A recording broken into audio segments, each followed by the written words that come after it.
Yo, what's going on guys? Neliq here, I hope you're all having a good day. In today's video, I'm going to be giving you my top 10 tips on how to stay alive longer and improve your KD in Call of Duty World War II. Let's go.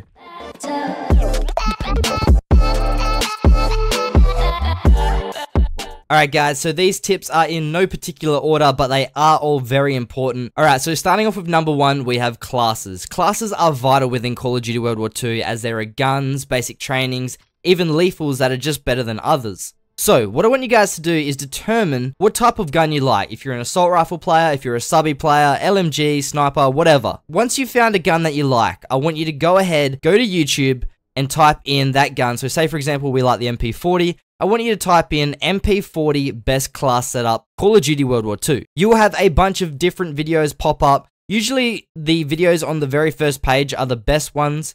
They're the ones that have been viewed the most, liked the most. If you go ahead, find a class that you like, copy it, you will notice that you will start to win those 1v1 gunfights that you've always been losing and you've been just getting triggered at, and you're like saying, how the hell did I lose the gunfight to that person? Now, obviously, there are really OP guns within the game right now. To list a couple, there's like the MP40, STG, the PPSH, FG42. All of them guns are really, really good, and after playing for a while, you will find out yourself what guns are OP, and then, like I said, just go to YouTube, find that class setup, and you're good to go. Tip number two, we have SCORESTREAKS. Now, I've been playing Call of Duty pretty much my entire life. Ever since Call of Duty 1 came out, I've been playing, and then when they introduced multiplayer and SCORESTREAKS, I've just been learning ever since. And my best tip to give here is start off on small score streaks, especially if you're new to the game. One score streak that I never change, no matter how good I get, is the UAV. The UAV is so important. It shows the enemy's location. It will scan through every like 3 seconds, showing you the enemy's location, and having that knowledge just allows you to decide on which path you should take, if you should peek the corner or not, if you should nade somewhere. It just provides a ton of info. So I suggest using the UAV. If you're going to go with the small score streaks, use UAV, counter UAV. That's going to block the enemy's vision, and then just something of your choice. I suggest to keep it still low, but maybe a fighter pilot or something like that. They're really good score streaks to start with. Even if you're at a professional level, those score streaks are really, really good. Plus, they're going to help you level up faster, so that's really cool as well. The third tip that I want to talk about is the game mode. Depending on your skill level, let's say, for example, you're not that good, the best game mode to start with is TDM, Team Deathmatch. Because if you venture off into those objective-based game modes like Domination or Hardpoint or something like that, you're most likely going to be going against people that are partied up or have played this a lot. And objective game modes, you will just find better players. There's no doubt in my mind that if you play TDM, it's going to be a lot easier to stay alive, to get score streaks,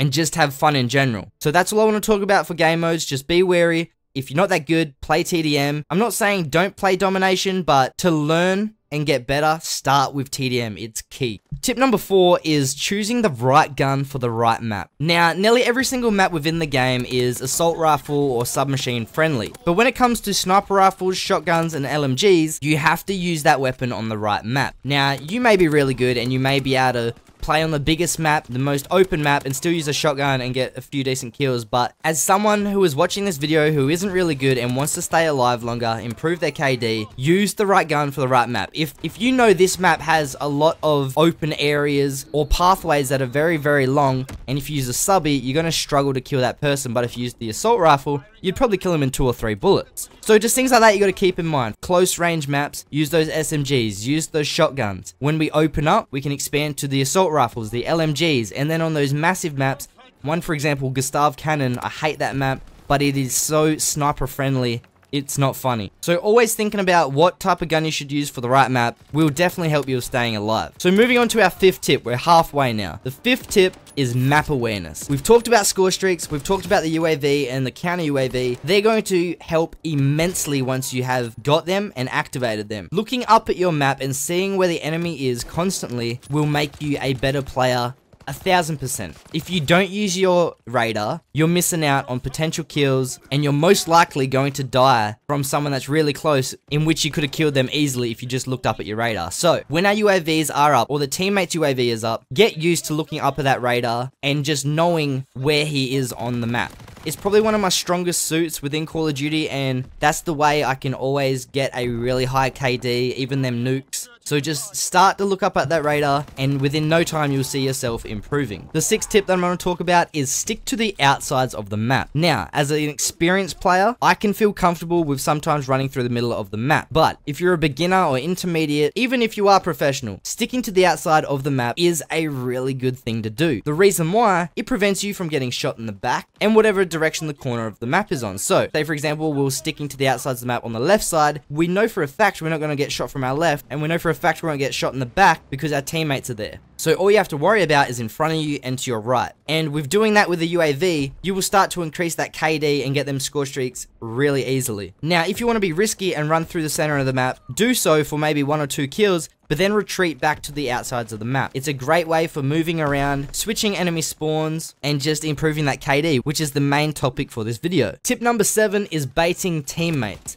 Now, as bad as this sounds, it's really handy, especially if you're playing by yourself. Say for example, you have no UAV, and you have to go around a corner to see if an enemy is there, but your teammate's next to you, and he's going to go the exact same pathway you're going. Just sit back, let him run around the corner, and see where the bullets are coming from. I've done it a lot in my life. As bad as it sounds, I know, but it's so handy because, say for example, he runs around the corner, gets shot at, he may not even die, but you now have that info on where that enemy is hiding, so then you can peek around the corner, already looking at the enemy, take him out, or if there's multiple people shooting at your teammate, you know not to pick that corner now and take a different pathway. So it helps you out in 2 different ways. The 8th tip that I'm going to talk about is jumping around corners and drop shotting. This gets into the pretty sweaty side of Call of Duty, but it does help, especially if you're used to hip firing when people are close. Jumping around corners prevents people from instantly dinking you if they're already lined up with, say, like a sniper rifle or just an assault rifle or any gun really. So jumping around the corner, if an enemy is there, they're going to be shooting at your waist or even your legs. So you're not going to take as much damage, and because you're in the air, your crosshair is usually lined up with their upper torso or their helmet, which 9 out of 10 times you're going to win that fight. Drop shotting is also really good because once you start shooting at someone, you hold down your crouch button and you lay down. And the reason why this is so OP is because most enemies aren't going to expect their target to be shooting at them and then all of a sudden drop to the ground. So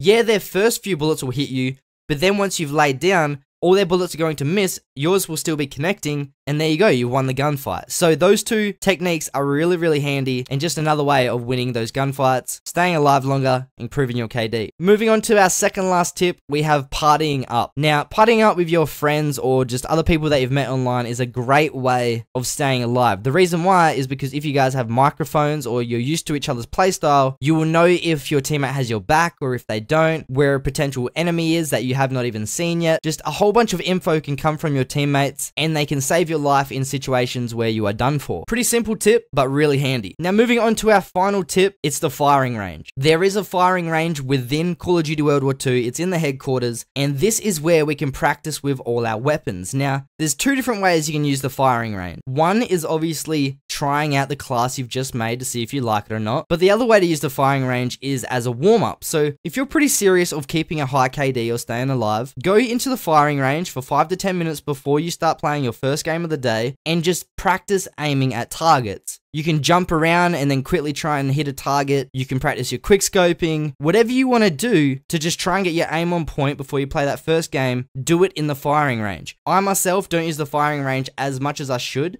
but thinking about it, it's probably a great way of just getting my aim on point. So they are my top 10 tips of staying alive, improving your KD in Call of Duty World War II. One last thing, if you guys are still here, made it this far through the video, I have a code word for you guys in which I want you to enter it into the comments down below to let me know that you're loyal, you've made it this far into the video, you watched the whole thing. So today's code word is simply going to be improve. IMPROVE. Improve. If you guys like the video, make sure to give it a big thumbs up. It supports me a lot. Comment down below what you thought, if you have any more other tips for people out there, and subscribe to see more videos like this. I hope you guys have a fantastic day. I'll see you guys later. Peace.